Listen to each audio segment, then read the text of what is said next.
السلام علیکم خواتین و حضرات، ہماری زندگی میں کتنے ہی ایسے جھگڑے اور اختلافات ہوتے ہیں جن میں ہم مرنے مارنے اور قطع تعلق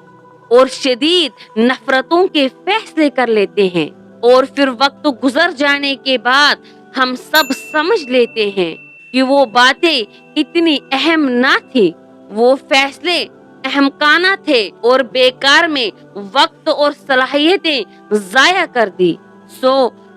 ہر ایسے معاملے میں بالکل ٹھنڈے دماغ سے اور عقل مندی سے فیصلے کرنے چاہیے۔ اگر ہم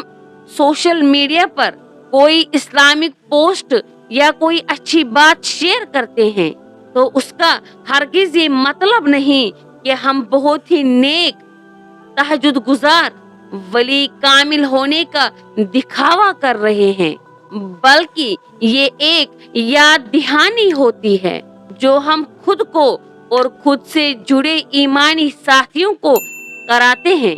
کیونکہ قرآن کہتا ہے فَذَكِّرْ فَإِنَّ الذِّكْرَىٰ تَنفَعُ الْمُؤْمِنِينَ، کہ آپ نصیحت کرتے رہیں،